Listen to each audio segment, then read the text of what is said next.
Howdy everybody, what's up? My name is Sabina. Welcome to my channel. I'm the Left-Handed Alchemist, and I'm here to revamp this channel.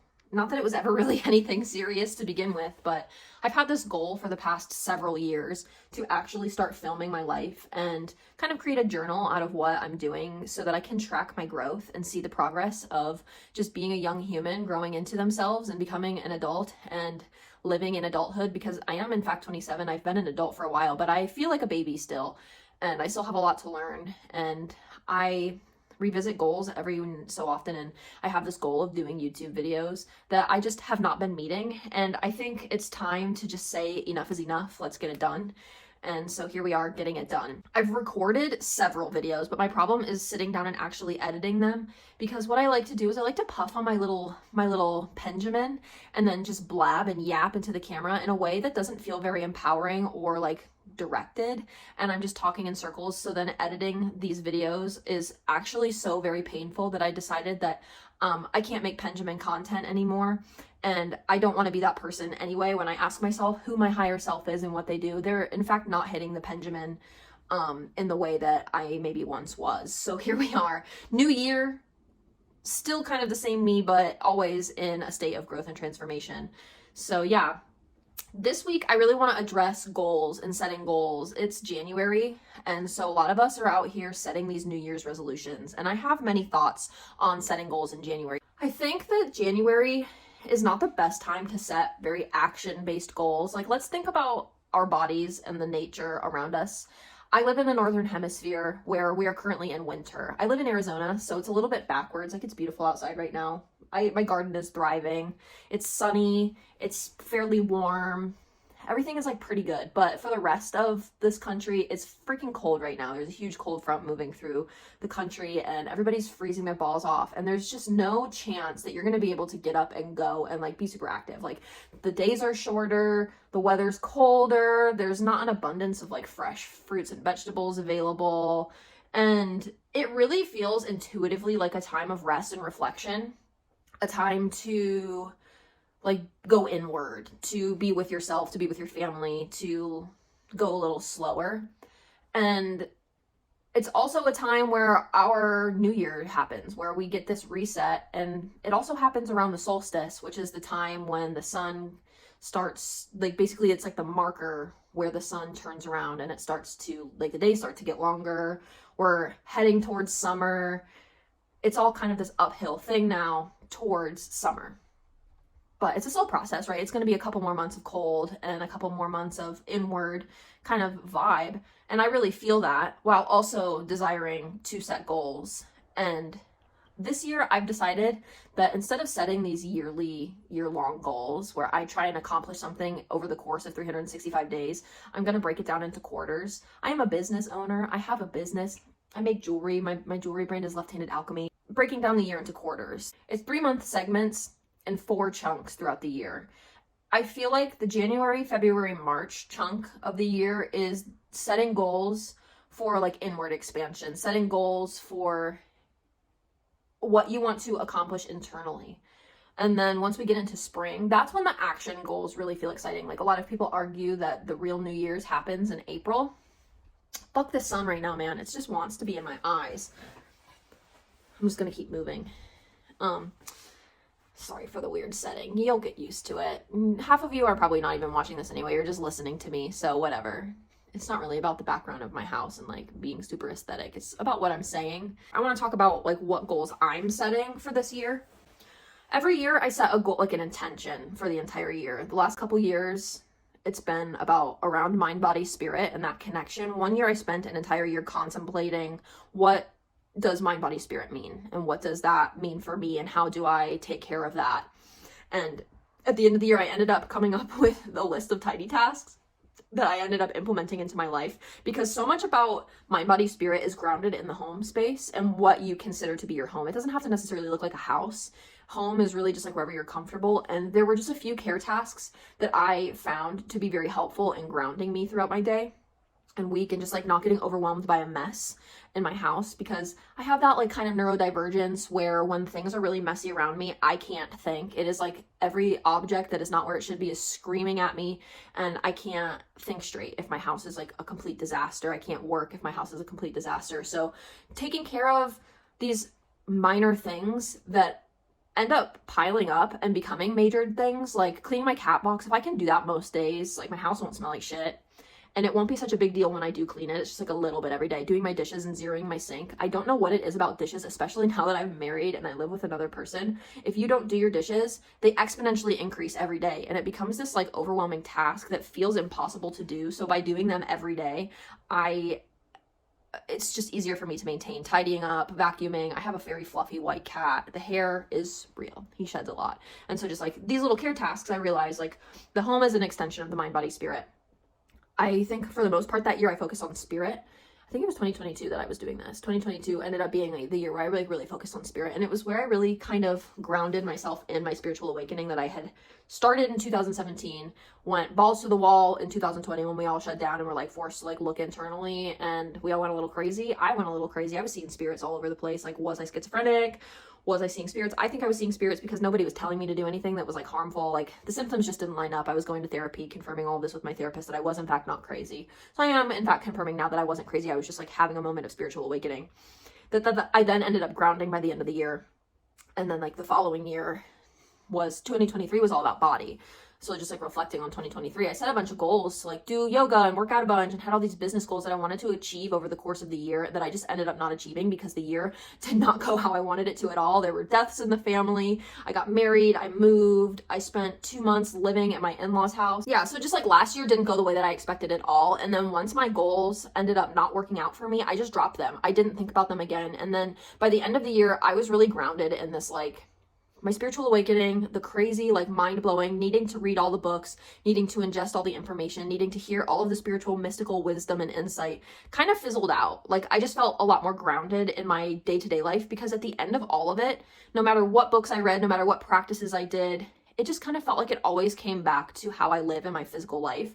Like, yes, I'm a spiritual being living and experiencing this life.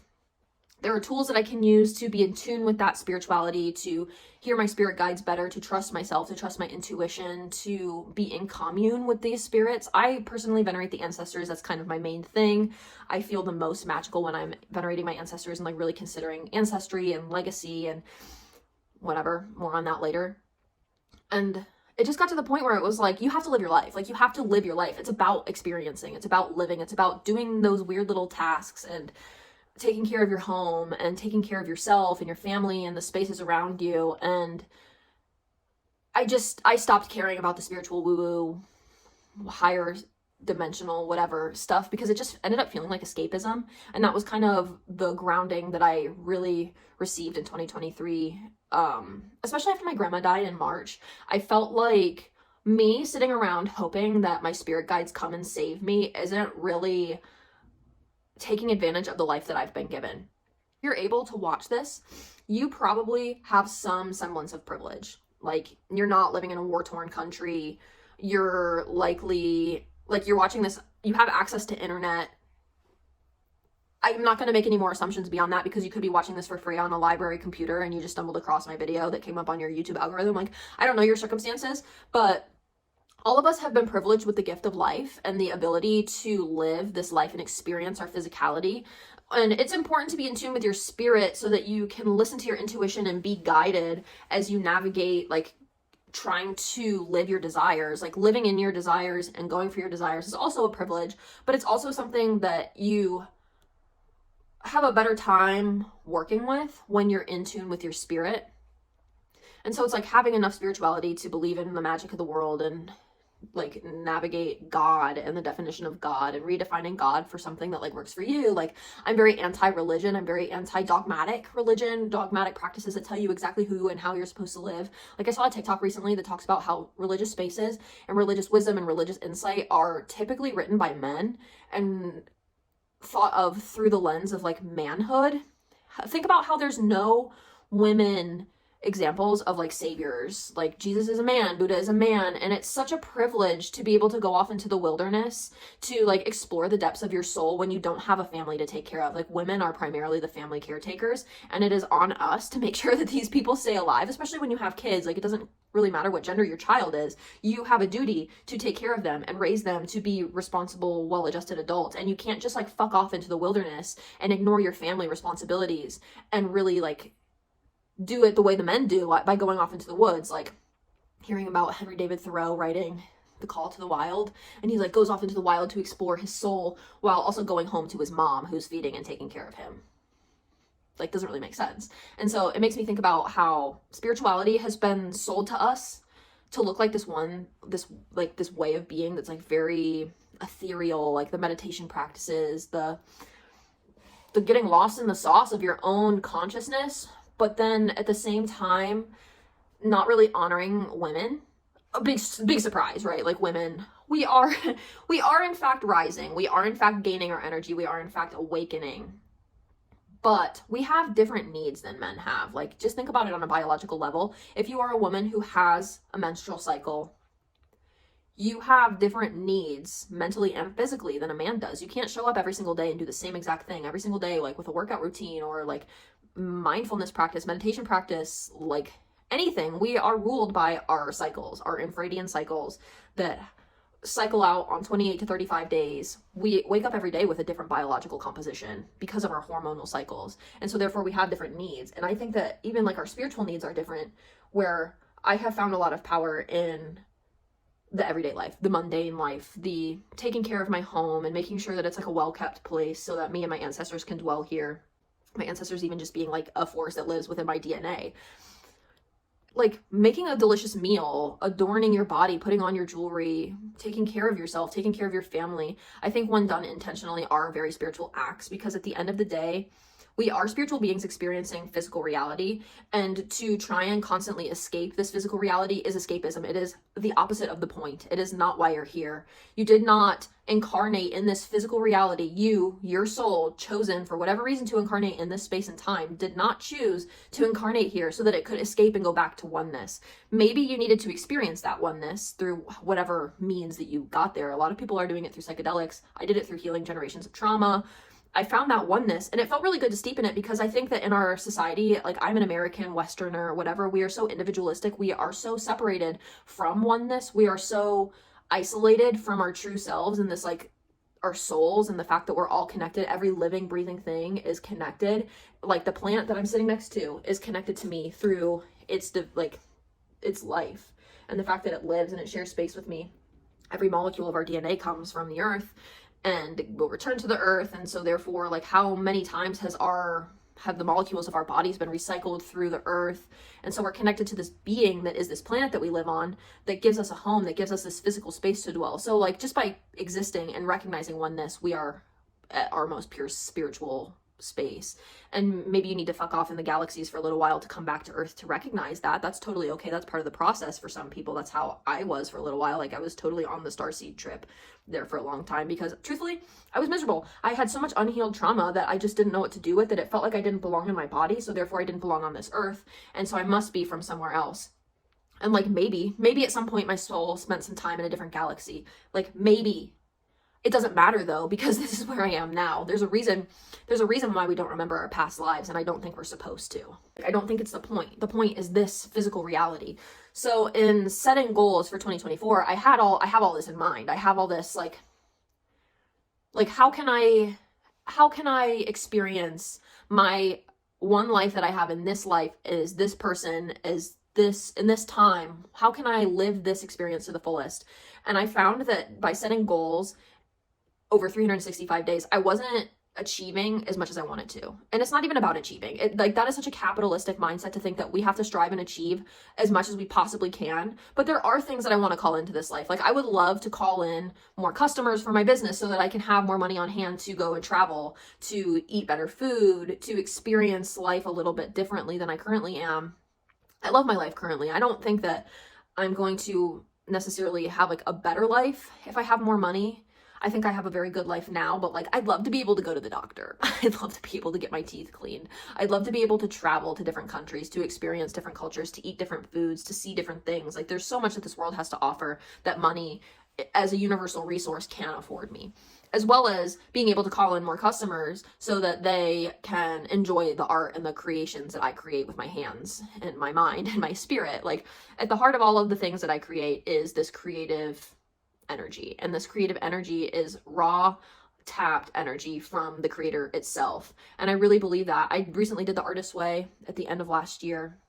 I made a couple videos about it, but truthfully, it was such a vulnerable, intimate practice that I didn't really feel like I wanted to share it all with the world while it was happening, because it felt very raw. It felt like I had a lot of processing to do, and to do it publicly felt very vulnerable. But in a lot of ways, it forced me to look at myself and my relationship with my creative energy and my relationship with the creator and redefine a lot of things for myself. Like I had this old stagnant relationship with what I thought God was based on the Christian Bible. And I've raged against the Christian institutional church for many years. So I found myself wanting nothing to do with this idea of God, that I can do it all on my own, through my higher self, through my ancestors, whatever. And I just don't think that that's really true. I think that there is a higher force that wants to see everybody succeed and wants to see everybody live in their light and in their truth. And for me, finding my light came through digging in the depths, digging in this place that I call the pit, where I have hidden and maybe still hide parts of myself that are deemed unworthy by society, younger versions of myself that were not palatable for my abuser, basically. And living in an abusive household, I had to mask a lot. I had to hide who I was. And through therapy and doing things like the Artist Way, I was able to excavate this and like find myself again and find that connection to my creativity and my inherent divinity through my creative energy.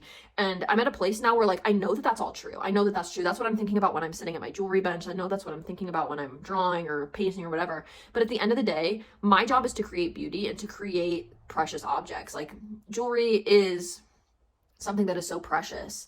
And so transforming my relationship with that, I think for a while I thought that I had to have so much more deeper meaning to what I did. So I tried to create the story of like, I'm an alchemist, which is true. I am. I'm left-handed and I'm an alchemist, hence left-handed alchemy. But I'm an alchemist, so therefore everything that I create is like inherently magical, which is true, but I don't need to like spin a story around that to feel good about selling it, because at the heart of it, I wasn't really valuing myself and the art that I was creating. I felt like I had to add more value to it by spinning a story that didn't really feel authentic to me. At the heart of what I do is just create beautiful objects for you to have a relationship with in a way that suits you. And so setting goals for this year looks like me breaking down these relationships and what I want them to manifest as. So like with my business, I recently learned how to engrave. I've been engraving for, I don't know, like since June. I saw in my little journal that we got our engraving set up on June 1st. So it's been 7 months just about of engraving and learning how to engrave. I have less than 100 hours under my belt at this point. And so if I want to develop these skills, I just have to do them. Like I have to do the skills. I have to spend time in the scope pushing metal, engraving, and practicing. So I broke down 3 months of the year where I'm only focusing on January, February, and March. What can I do during this chunk of time, knowing that this is a chunk of time seasonally and intuitively that I'm not supposed to be going and like getting out there and like really pushing hard. So I wanted to start establishing routines, and I set up a system in a Google Docs like spreadsheet where I wrote down what I wanted to do, things that I wanted to do, things that I needed to do that I've just been procrastinating on, like getting my passport renewed, figuring out where my husband and I are going to go for our honeymoon, just like paperwork, like life stuff, like what needs to get done this quarter. Wrote that down. And then what do I want to get done? So I want to read more physical books. Last year I read/listened to 46 books. Only 16 of those I actually read. Only one of them was a physical book. So if I can read 20 books this year and make half of them be physical paper books, great. I read a lot through the library app, the Libby app. So that is kind of like one of those things where if I get a book from the library app, I have no problem reading it on my Kindle. I save money having to read on my Kindle instead of on like a physical book. Like if I can read 5 books this quarter, I'm doing pretty good. I already have 1 under my belt. I will likely have 3 by the end of this month. Like really, that's just like what I'm on track for. But keeping track of it helps me to see where I'm at. So I created these boxes that I fill in with colors when I achieve the task. So another thing with like developing skills is drawing. I very much used to have a strong drawing practice. And just over the course of the last couple of years of healing and changing my relationship with my creative energy and my art and the way that I create, I stopped drawing. I felt like I was really blocked in that area of my life, so I just kind of stopped doing it. And then when I decided that I wanted to start doing it again, it felt really challenging. It felt like I didn't have that creative flow like I once had with my drawing practice. So let me show you what my tip. This is my tip if you are trying to start a drawing practice and it just feels really overwhelming. You don't know what to draw. The page feels really overwhelming. Reduce the size of what you're drawing on. Like multiple people that I've talked to, I've shared this insight with them. They've tried it and it has worked for them. Like this is a tried, tested, and true way to like rebuild a relationship with drawing and getting that creative flow going. Because here's the thing about drawing is it's just a way to stoke that creative energy. If you are like a visual artist, like I know some of us are writers as well, and maybe you don't want to draw.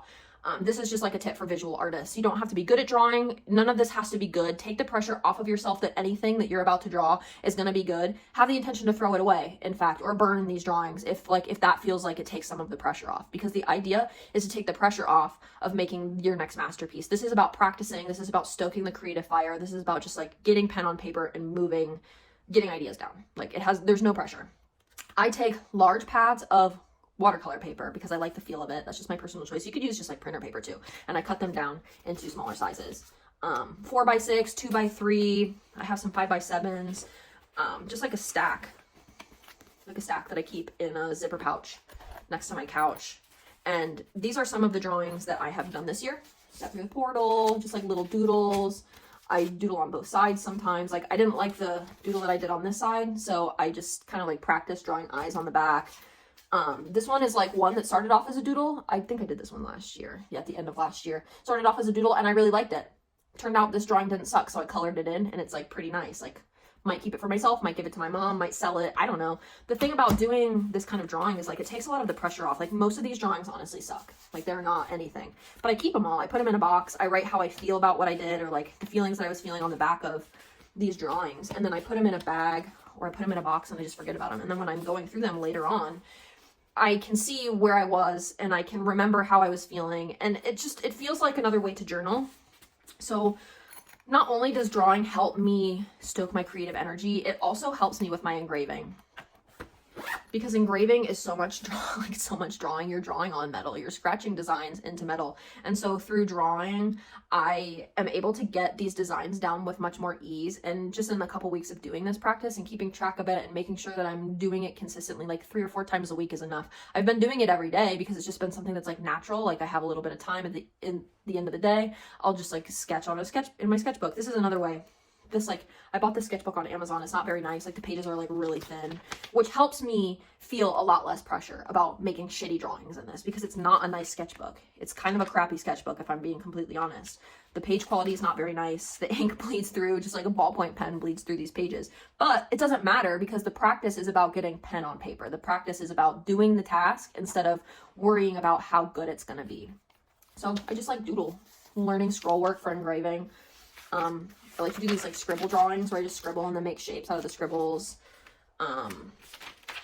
Practicing different flowers and forms. Like I really need to figure out how to engrave a peony. I'm having a hard time figuring that out for some reason. More doodles.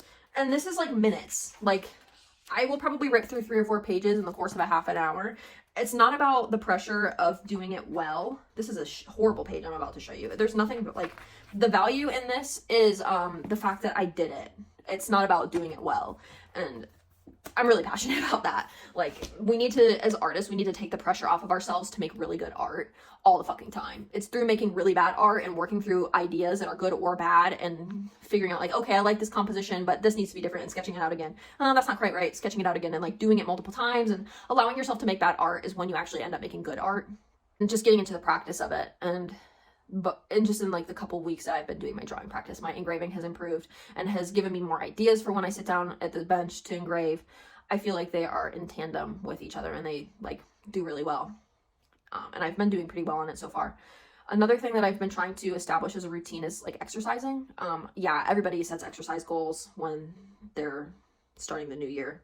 like working out and just like making movement a consistent part of my life. And this is where we circle back to my cycle and honoring my body and the rhythms of my body and the natural rhythms and flows of my body. I have like routines around lifting weights during this time, and then also running, because I started running last year and I really like it. It's really fun. And when I do it consistently, I feel better. I feel better about myself. I feel a little more satisfied with myself. And the kind of person that I want to be, this like higher self version that I envision for myself, is somebody who takes care of their body. It's just like like a proven thing that those who move their body consistently and regularly live longer. It doesn't necessarily have to be like bodybuilder. You don't have to be a bodybuilder to have like longevity, you know. It's just about moving and resisting gravity and building bone density through walking and running and lifting weights and doing yoga is going to help you live longer and be healthier for longer. And I'm thinking about legacy a lot. Like through working with the ancestors, I think about legacy and the things that I leave behind, and leaving behind the idea of like taking care of yourself and good habits, as well as being somebody who can be around for a long time. Some days my exercise looks like hip mobility routine, where I roll out a yoga mat in my living room and I look at TikTok and I stretch my hips and I strengthen my hips, because I have hip problems from sitting all the fucking time through engraving. Like sitting 4 or 5 hours at a time is not the end of the world if you move your body to counter it, but I just haven't been doing that. And so my hips are all imbalanced and they hurt, and therefore it makes my back hurt, and it's like all this like preventable stuff. So I'm doing the process now to prevent more pain and therefore strengthen myself and maybe eliminate the pain entirely. And it's not like I don't have goals of like competing in bodybuilding competitions or running 5Ks. It's just about strengthening my heart so that I'm not yet another woman in my family who has heart problems, because that's a genetic thing that I have the ability to prevent by exercising my heart and taking care of myself. Everybody, do you want to meet Cheese? He's a baby. He's the mascot of this channel. Oh my gosh. He's also all drama. He smells like dust and cat food. Yes, he smells like dust and cat food.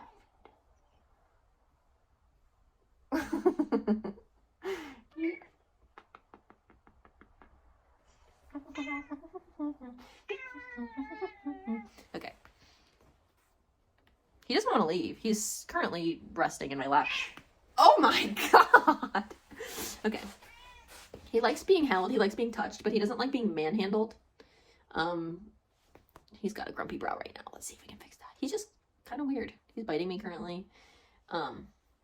Anyway, so just like establishing routines is really kind of my goal for the first 3 months of like something that the artist way really showed me is this idea of living a satisfying life and trying to manifest satisfaction over necessarily like big end goal kind of things. Like I do have end goal kind of things in mind that I would like to achieve, but it really is about the journey to get there. And what does my day-to-day life look like where I'm embodying my higher self? I'm embodying the kind of person that I want to be, as well as embodying somebody who has a satisfying life. Like if I died tomorrow, I want to die knowing that I did what I could to be satisfied in this life.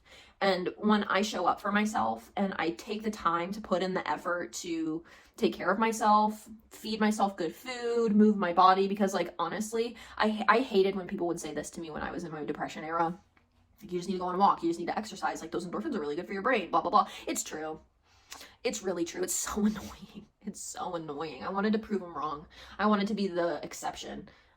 I wasn't, because when I'm feeling crazy, out of my mind crazy, and I go on a 1 mile run, it takes me 12 minutes to do the run and cool down. It changes my entire perspective. And so just being grounded, being able to know, like, I can run away from somebody who's trying to hurt me. I can run and my heart won't explode. I can do these movements. I can move this furniture. I can help my husband move this stuff around the backyard. I can do this stuff. It also helps me build my confidence. Speaking of husband, he's calling me right now. Hold on. So yeah, right now it looks like just building systems and building structure and establishing routines in a way that's like really soft and compassionate with myself. Like if there's a couple days where I don't end up doing my drawing practice, like big fucking deal. I'll just start again the next day, you know. And that's kind of the approach that I want to have with myself in general, is this idea that like habits and building habits and doing tasks and doing things that I like doing that better me and are challenging to do and help me grow as a person and as an artist and business owner and all these things. Like I have to be kind to myself at the heart of all of it, at the root of all of it, because if I have this idea that being perfect at this task is the only way to do it, this like really black and white way of viewing doing habits and establishing habits and routines, I'm never going to be successful. That hasn't been helpful. That hasn't been successful for me up until this point. So now I am at this point, and I really just want to try and do it in a way that's like kind. So yeah, that's what it looks like for the first 3 months. I will definitely do another one of these, like maybe, you know, just like another goal setting check-in kind of thing, probably at the end of March, to establish my next quarter goals. My husband and I are moving to Colorado at some point, hopefully at the end of April. I'm taking an engraving class at the in the middle of April, going to learn how to engrave watches. We'll probably be traveling this summer for Austin's rodeo stuff. We'll be living in Colorado, whether we have a house or we're living at the in-laws again. Like, it just is what it is. So yeah, that's kind of what my goals are right now. We'll see how it goes. Like, I know that things can change very fast. I've experienced things changing very fast, and I want to be able to build structures that can ebb and flow as I change and support me as I change and act as a support to help me ground myself as things change, because the change that I experienced last year was very sudden and it was a little dysregulating. Like, I don't know, just like dealing with heavy grief and loss of a loved one while also getting married and changing your identity and moving, and just like all of these things that I was experiencing happened really fast. And I found that I was a little lost. And that was something that I found at the end of 2023. I felt like I was lost in this misty field where I was constantly seeking a way out of the mist, trying so hard to get to the big picture, to see a little further, to see in front of me, to know where I'm going, to know what's going to happen, when in reality I just needed to look at my feet. When you're lost in the mist and it feels like you're in a foggy fucking field, you can at least see your feet, and you can at least see like your immediate surroundings, and just being in that present space and navigating what's in front of you, not what you think is behind the veil, what you think is behind that misty patch, is going to be a little bit easier than fighting the mist. Because what I found in fighting this like unknown element and fighting this inability to see beyond my two front teeth, to see beyond my feet, was that the more I fought, the harder it got. The more I got lost in this mist, the less I knew what I wanted to do, the more I felt like I needed to create stories around what I'm doing to justify just needing to exist for a little while. And it wasn't helpful, and it wasn't very compassionate. I think that it's a lot to think about, and it's just kind of like what I've been thinking about right now, and we'll see how that changes and transforms over the next few weeks, months, whatever. And I will keep you guys updated on these goals. I'll probably do like a goal update kind of situation at the end of March, and then in the meantime just talk about other random stuff, because another goal that I have is making more YouTube videos and being a little more consistent with posting, and like treating this more like a journal so I can track my growth over time. I think it sounds really fun, and when I do practice it, it feels really good, and I feel better sitting down and doing these longer form YouTube videos rather than trying to like word vomit on TikTok. It doesn't feel very good for me to make TikToks. I don't feel very empowered by them. So I'm gonna honor that and trust that and not try and force something that doesn't need to be forced. So yeah, everyone, as I close out, we'll just let Cheese be here because he's basking in the sun. He's a glorious little being. So thanks for watching. If you made it this far, made it to the end, I appreciate you. Thank you for being here. Leave a thumbs up if you liked the video. Leave a comment telling me what your goals are, what you thought about how I'm setting goals. Any nice things to say. Say nice things, be kind, and rewind. And watch this video again if you really liked it.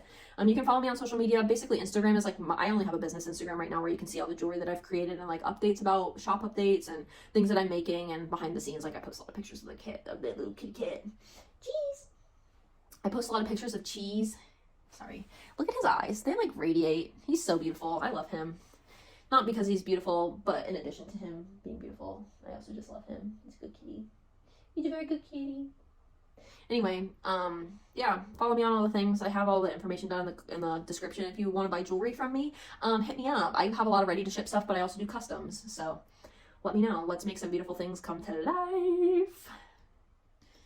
Subscribe to me. You're going to want to see more of this. I know you will. All right, until next time. Bye.